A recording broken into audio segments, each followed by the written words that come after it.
Thank you, Mr. Chairman. I rise today in support of my amendment, H.R. 4366. My amendment would prevent any funds under the Act from being used to continue a VA current practice of sending a veteran's name to the FBI National Instant Criminal Background Check System, or the NICS list. Now, according to the VA rules, if a veteran or a beneficiary is appointed a fiduciary to help manage their VA benefits, their name is automatically sent to the NICS list. VA sends the veteran's name without finding that veteran a danger to themselves or others, and this is not done in a court of law. It is not done by a judge. It is not done by any person with legal authority. It is only done by a VA bureaucrat. A federal employee currently has the right to take away a constitutional right of our veterans. The same veteran who protected our constitutional rights are now losing theirs because they need a bit of help managing their finances. I have said this once, and I'll say it again. Veterans should not be treated any different than every other American citizen. The mission of the VA is to care for those who have served. To me, it seems this practice is the opposite of caring for our veterans. Veterans have told me that this practice is a barrier for them to seek health care. They are so afraid of losing their constitutional rights that they will not go to the VA for their health care or benefits.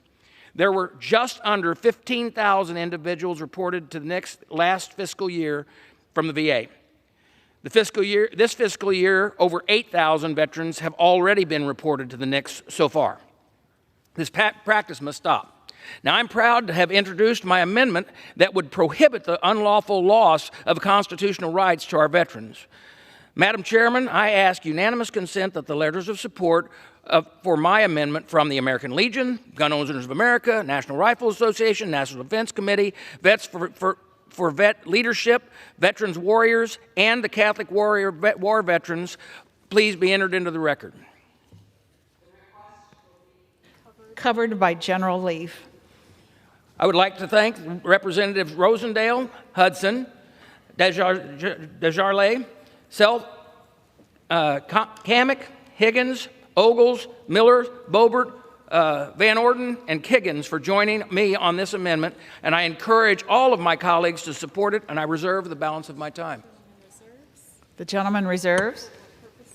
For what purpose does the gentlewoman from Florida seek recognition? Madam Chair, I rise to claim time in opposition. The gentlewoman is recognized. Thank you, Madam Chair. I rise to claim time in opposition to my colleague's amendment. During the process of applying for disability benefits, VA determines whether or not a beneficiary can manage their own financial affairs. If not, VA will assign them a fiduciary to protect the veteran. VA will only determine an individual to be unable to manage his or her financial affairs after receipt of medical documentation or if a court of competent jurisdiction has already made that determination. In assigning a fiduciary, VA must also report the beneficiary to the National Instant Criminal Background Check System, the NICS system, as under the law, they are adjudicated as mentally defective. This reporting prevents the beneficiary under federal law from purchasing a firearm. The program has a full due process system and veterans can file an appeal. This is an example of generating a controversy where there is none. The process of applying for disability benefits is entirely separate from the processes by which veterans receive VA health care. The Veterans Health Administration, which handles disability benefits, does not take away veterans' firearms. However, by implying that, quote, VA bureaucrats are going to take guns away from veterans, this amendment not only does nothing to increase access to care, it seeks to dissuade, its very introduction seeks to dissuade veterans from even seeking health care that they've earned in the first place. Moreover, this amendment deals with an authorizing issue and should not be debated on an appropriations bill. This is policy, not funding. So I urge my colleagues to oppose this amendment, and I reserve the balance of my time. The gentlewoman reserves. Thank you, Madam Speaker. The I'm glad that it was brought up that the claim is that the bureaucrats do not do this. It is only the bureaucrats that recommend to the NICS list, and then the Department of Justice does this. They take away a right of a veteran where any other citizen in this United States would have to go before a court of law where they would be found to be a danger to themselves or others. But yet, our VA, under the interpretation that they have made of an existing law, have decided that they will have a bureaucrat without due process take away the rights of our veterans. It is as simple as that. When I came here to this house, I found this out. As a veteran, I was appalled. What bothers me more than anything is the amount of veterans across the central part of this United States that choose not to seek VA help for the fear that they would lose that Second Amendment right, which they fought for that right and every other right that is under this Constitution. This needs to be straightened out. It is not gun control. It's not any issue like that. This is a veterans' rights issue. I reserve the balance of my time. The gentleman from Illinois reserves his time. Gentlelady from Florida. Madam Chair, I yield 2.5 minutes to the gentleman from California, distinguished ranking member of the Veterans Affairs Committee, Mr. Takano. Thank you, Madam. Thank you, Ms. Wasserman Schultz. VA is required by law to transmit the names of the beneficiaries, VA beneficiaries, to the National Instant Criminal Background Check System, which prevents them from buying a firearm. But let me make one thing abundantly clear. Under no circumstances does VA ever confiscate anyone's firearms. Seeking mental health care from the Veteran Health Administration will not result in a veteran's firearms being taken away. VA does not have legal authority to do so. Only under a discrete set of circumstances for a very discrete population does the Veterans Benefit Administration report veterans to NICS. Madam Speaker, the stigma around seeking mental health care at VA is a real one. It is also a multifaceted problem we are trying to tackle. Partisan stunts like this amendment make that fight more difficult because it leads to misinformation about the fiduciary program, a program meant to protect vulnerable veterans and beneficiaries. We had a legislative hearing on Representative Boss's bill on this topic, and it was abundantly clear that there were problems with that bill. So my colleagues are attempting to go this route through the appropriations process, which is harmful because it strips money from VA for political purposes. Madam Speaker, when we discussed this bill last week in the House Committee on Veterans Affairs, we also learned a great deal of concern about due process. But let me be clear on this point. There are already 6 avenues for review and relief that beneficiaries can use to challenge VA's determinations and remove their names from the NICS list. But those avenues are not widely used. In fact, I would challenge the chairman to show me where there's any veteran with standing that would even take this case to the federal court to challenge the whole process at VA. There are 6 avenues of review and relief. There is due process. And so what is the problem that this amendment is really trying to address? As I said in committee, Madam Speaker, no one on our side of the aisle asserts that the fiduciary program is infallible. No policy or program is. However, any change to a program or policy must be evidence-based and data-driven.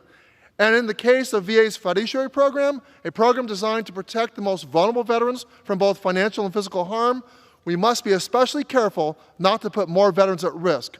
Democrats are more than willing to have a debate on the merits of this program under those parameters.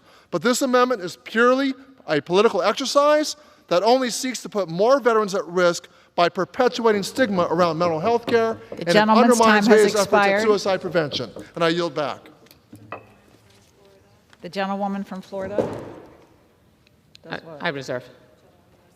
You reserve? Yes. Okay, the gentleman from Illinois. Yes, Madam Chair. I would like to answer 2 quick questions, and then I'll reserve again. Quick questions are statements are the fact is that no, the VA employee does not take the Second Amendment right and possess the guns. The Department of Justice does. They give the name to the Department of Justice. 2, whenever it was made, the statement was made that I have a bill to try to deal with this, the ranking member is totally correct. I do, because I'm going to do everything I can to make sure that the rights of our veterans are not taken away. With that, I reserve. The gentleman from Illinois reserves. The gentlewoman from Florida recognized. Thank you. I'm prepared to close. The gentlewoman reserves. I'm prepared to close. Reserve. The gentlewoman from Florida has a right to close. So the gentleman from Illinois is recognized. It is time for us to stand up for our veterans and protect the constitutional rights that they fought to protect.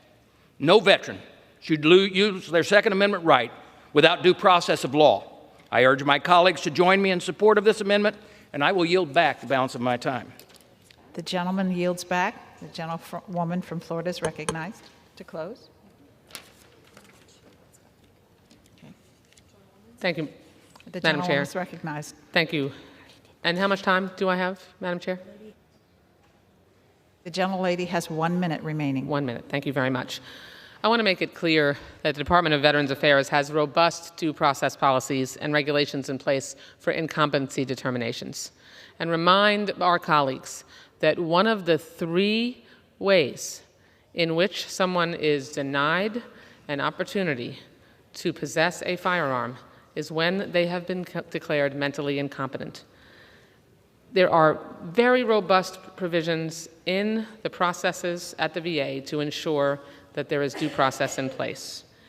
And on top of that, the VA has the ability to grant relief from disability in the event that clear and convincing evidence is presented that affirmatively, substantially, and specifically shows that the beneficiary is not likely to act in a manner dangerous to the public, and granting relief will not be contrary to the public interest.